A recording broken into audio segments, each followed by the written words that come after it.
To this channel, and my name is Chetan. Have you ever imagined a situation where decisions that you are making in life are not governed by money?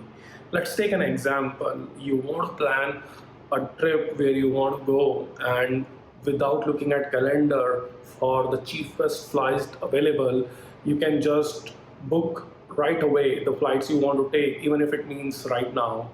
Or allow me to take another example that you can correlate with. You want to make a career switch, and then you got an offer, and instead of looking at money as a defining factor, you are thinking about what kind of contribution I'm going to make, what kind of people I'm going to work, what brand that I'm going to work. If you are ever in a situation where you can make decisions like this, I would say you are financially independent. My definition of financial freedom is pretty simple. It is not you sitting on a pile of cash or taking truckload of money to a car dealer to get your car. It is your ability to take decisions without considering money as a deciding factor. People talk about inner journeys, but journey of financial freedom is equally rewarding and joyful. It means a lot in this world because we spend almost one third of our time trying to earn money, and then probably another quarter trying to save, increase, invest, and whatnot. Money is an energy and has certain relationship with us. Some people have a dog and cat, or some people have cat mouse, or some people have hide and seek relationship with money. And like many of us, I also had a similar relationship with money until I decided that I want to change this relationship with money. I do not want to play this game. I decide to get out of this rat race. And that was the time I started looking into my habits and then start making changes. During first few years of my career while working for top IT companies, I was spending money like there was no tomorrow. And it took me years of deliberation and reflection to crystallize what I really wanted out of my life. And then I started making changes. Along the process, I learned some key principles that I wanted to share with you. Without wasting further time, let's get into this. Point number one. Know your why and fly. Viktor Frankl, in one of the most important written books of last 2 centuries, Man's Search for Meaning, said the people who survived the Nazis concentration camp were the people who had a why in life. Unless you know why you are undertaking this journey, it will be very difficult for you to remain steadfast in this journey, because there will be a lot of distractions from the outside world that it will be difficult to continue. And unless you are totally committed, the journey you are undertaking will be difficult. So know your why. Point number two. PhD in finance is not required. A lot of people come to me and say, Chetan, what you're saying is right, but I do not have any degree in finance. My answer is usually same. It doesn't matter whether you have a degree in finance or not. What matters is, do you have a lifelong commitment towards your happiness? Remember this guy, Warren Buffett, he also does not hold any degree in finance. It is not about degrees, it is about a steadfast commitment towards your goal.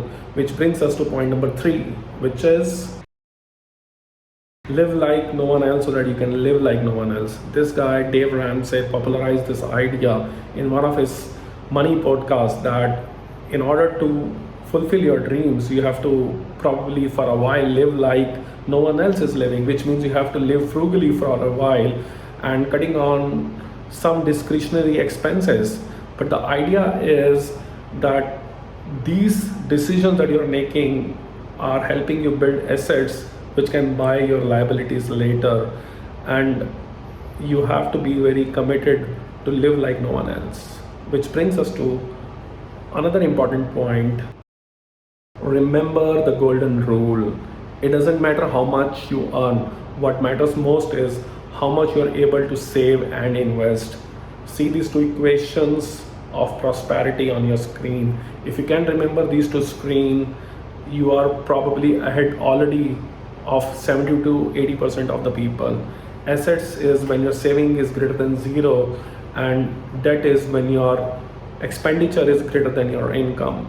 Remember these two rules and then go ahead. If you have followed this video all this while, I would encourage you to watch this video till the end, because as they say, a partial knowledge is dangerous and you do not want to put yourself in a dangerous situation. Well, the next rule, if you can learn like you learn breathing, it can make a tremendous difference in your life. Stop accumulating debt. A debt-ridden system is like a system or a body which is bleeding, and if a body continuously bleed, it cannot hope of surviving. Similarly, a debt-ridden system cannot think of thriving or surviving. So it is important that you stop the bleeding and stop accumulating debt, which brings us also to yet another important point. No matter when you got enlightened to this idea of starting early, don't delay it further. Starting early is the key. Remember Warren Buffett, he started investing at the age of 13. There are two crucial things that you have to understand why investing early has advantages. Number one is ingrained in deep human psychology.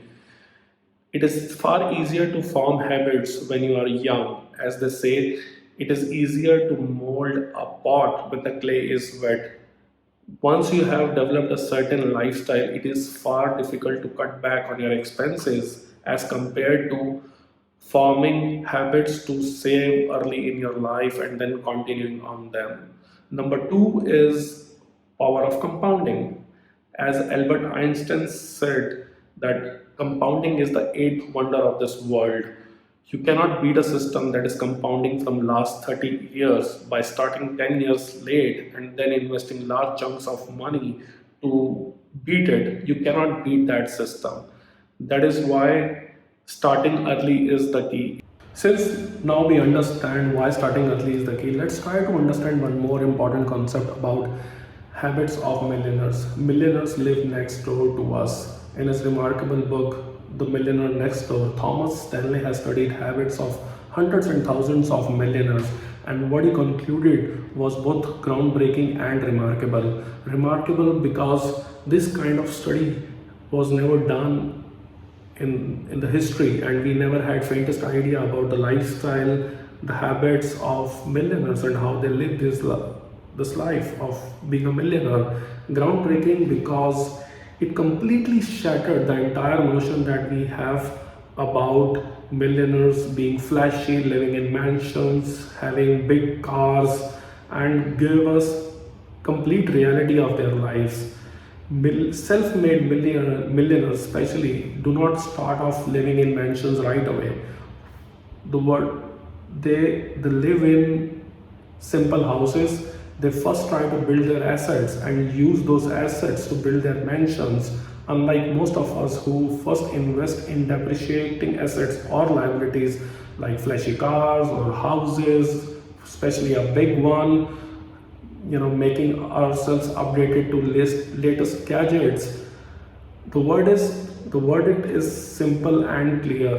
Put off some of your expensive purchases to build assets right away so that you do not have to sell your dreams by paying for EMIs all your lives and continue being in the rat race. And which leads us to yet another concept, how to form these habits, which we will discuss in our next point.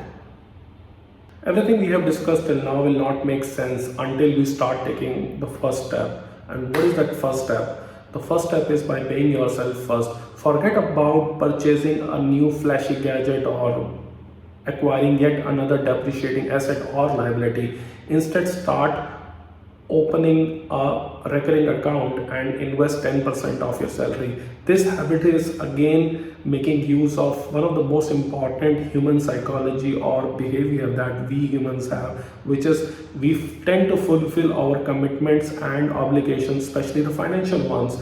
Let's say you have taken a home loan or a car EMI. No matter what has happened in your life during that time, you will still pay or try to pay for that EMI. Or let's take an example of your child being in school. No matter what the condition is, you will still try to pay for the child's money, no matter how much financial trouble you are in.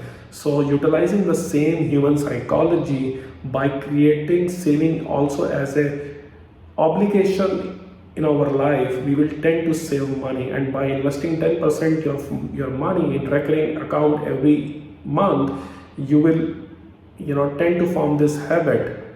So initially it will not look like a big deal, like how much, let's say you are earning $3,000 or in your life, and 10% of that would be like $300. You will say, how much 10% would make a difference in my life? But if you continue to have this habit for 2 years, you will end up having almost $7,200 in your account, plus the interest that you will acquire in that account.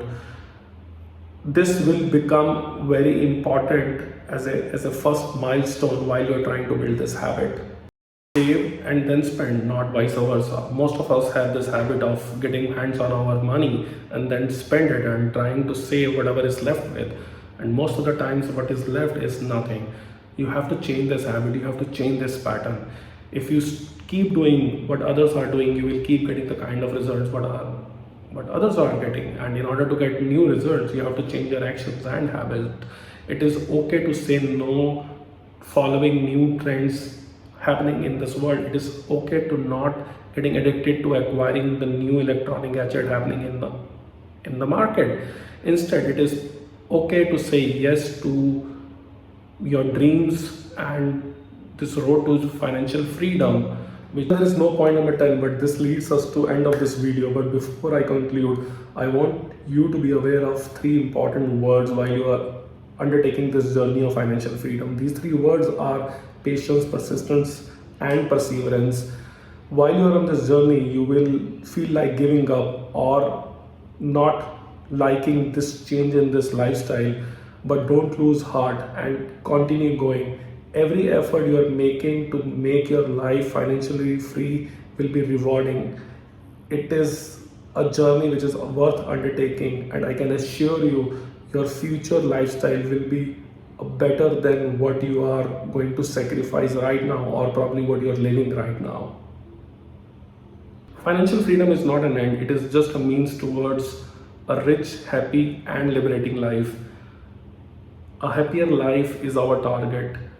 Consider the fact that a financially free life will not allow you to work on a job that you hate most from the core of your existence. So start this journey right now, because this is one of the most rewarding and fulfilling journeys that you will ever undertake. Thank you so much for watching this video till the end, and I hope you have really enjoyed it. If you did, please feel free to like and comment on this video and subscribe to my channel. This will mean a lot to me and immensely important to get this message out to this world, as I strongly believe that everybody has the right to live a more financially rewarding life, provided they can get hands on the right set of knowledge.